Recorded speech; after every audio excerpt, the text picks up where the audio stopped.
Welcome to the Unraveling Scriptures channel. There is often much talk about the character Moses, his journey, his life, and his communion with God. However, have you had the opportunity to get to know Zipporah? Zipporah was Moses' wife, his companion whom he encountered in the region of Midian. In this video, I would like to delve into this intriguing character, one of the most interesting female figures in the Old Testament. So, I ask you to watch this video until the end, and if this video is relevant to you, share it with your friends and family. Follow this content further. The origin of Zipporah, the wife of the Liberator Moses. There is a saying that goes, behind every great man, there is a great woman, and it's not without reason. Moses was the liberator of the people of Israel, the one who led and experienced extraordinary events, serving as an instrument of God, performing wonders in the land of Egypt, including the 10 plagues and the parting of the Red Sea. However, Moses' wife was not known in Egypt, and she was not an Israelite or Egyptian woman either. So, where was Moses' wife from? What was her homeland, and what was her origin? Moses met Zipporah when he fled Egypt due to the Pharaoh's anger.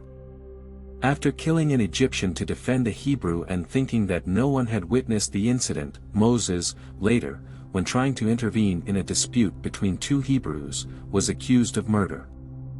Thus, while fleeing Egypt, Moses went to Midian, where he established his residence. Moses left the land of Egypt at the age of 40 and headed to the region of Midian, located in present-day Saudi Arabia, covering part of the Gulf and the Sinai Peninsula.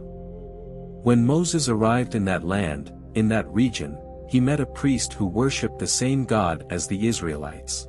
This priest was a Midianite. Over time, living and dwelling with this priest, who eventually became his father-in-law, Moses chose one of the daughters of Jethro, the Midianite, to be his wife and companion.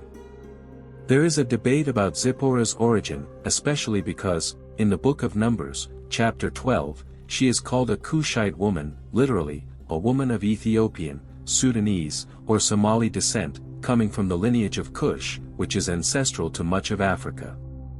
The question arises of how she could be Cushite when she is the daughter of Jethro, a Semitic man. It is worth noting that Semites are not Cushites, they are not descendants of Cush and are not Africans. Semites descend from Shem, such as Abraham and other characters in the Old Testament. To understand Zipporah's origin, whether Cushite or Semitic, it is essential to initially understand that in the land of Midian, not only Ishmaelites and Midianites lived, but also Cushites. In this region, Ethiopians and Sudanese, who still reside in countries like Saudi Arabia, Yemen, and Oman today, coexisted. It is crucial to emphasize that, although Jethro was Semitic, his wife did not share that origin, being Cushite and hailing from Ethiopia. Zipporah, the daughter of a Semitic father and a Cushite mother, genetically inherited characteristics from her mother, manifesting as a black woman. Thus, Zipporah, one of Jethro's 7 daughters, was born with the appearance of a Cushite woman. In addition to the daughters, Jethro also had a son named Hobab. As for the name Zipporah, it has various meanings, originating from the Aramaic dialect, which unfolded to the descendants of Midian, stemming from Abraham and Keturah. The name Zipporah encompasses meanings such as bird or female bird, goat, beautiful, and morning. These meanings have been identified in various Semitic languages. Undoubtedly, Zipporah is an ancient name that traces back to the ancestral Midianite language. As Moses' wife, Zipporah gave birth to 2 sons, Gershom and Eleazar. Regarding the birth of Gershom, the biblical text in Exodus chapter 2, verses 21 and 22, "And Moses consented to dwell with that man, and he gave unto Moses his daughter Zipporah, who bare him a son, and he called his name Gershon, for she said, I have been a stranger in a strange land." As for Eleazar, whose name means, God is help, the Bible states that Moses gave him this name in reference to the fact that God had helped and delivered him from the Pharaoh's sword. These sons were born during the 40 years that Moses sojourned in the land of Midian, spending an additional 20 years before being called by God. An unexpected and somewhat curious situation recorded in the Bible is the circumcision of Gershom, an intriguing episode in the biblical narrative that highlights the significant role of Zipporah in Moses' life and family. The account, found in Exodus 4 verses 24 to 26, presents a peculiar situation that emphasizes the importance of obedience to religious practices. After God's call for Moses to lead the Israelites in the liberation of Egypt, he set out with his family towards Egypt. However, an unexpected circumstance occurred during the journey. The text says, "At a lodging place on the way, the Lord met Moses and sought to put him to death. Then Zipporah took a flint and cut off her son's foreskin and touched Moses' feet with it and said, 'Surely you are a bridegroom of blood to me.'" Exodus 4 verses 24 to 25. This incident raises several questions and interpretations. Firstly, circumcision was an essential practice in Jewish tradition, a sign of the covenant between God and the descendants of Abraham. Moses apparently neglected this practice concerning his own son Gershom, which drew divine anger. Zipporah's role in this event is crucial. She takes the initiative to perform the circumcision on Gershom, using a flint. Her action is swift and decisive, indicating a profound understanding of the family's religious obligations. By touching Moses' feet, she acknowledges the importance of circumcision to maintain the covenant with God. Zipporah's expression, "Surely you are a bridegroom of blood to me," highlights the seriousness of the covenant and the need for Moses to fulfill divine ordinances. Their relationship is strengthened not only by the marital bond but also by the shared obedience to God's commandments. This brief yet revealing episode underscores Zipporah's importance in Moses' life as a companion and spiritual partner.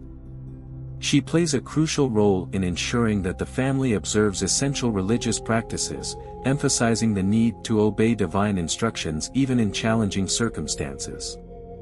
When Moses returned to Egypt as commanded by the Lord, Zipporah and her children accompanied him, as stated in Exodus chapter 4, verses 19 and 20. The Lord also said to Moses in Midian, "Go, return to Egypt, for all who sought your soul have died." So Moses took his wife and his children, and carried them on an ass, and returned to the land of Egypt, and Moses took the rod of God in his hand. A less discussed curiosity found in the book of Numbers, chapter 12, reveals an episode of prejudice faced by Zipporah orchestrated by Miriam, a figure mentioned in the Old Testament.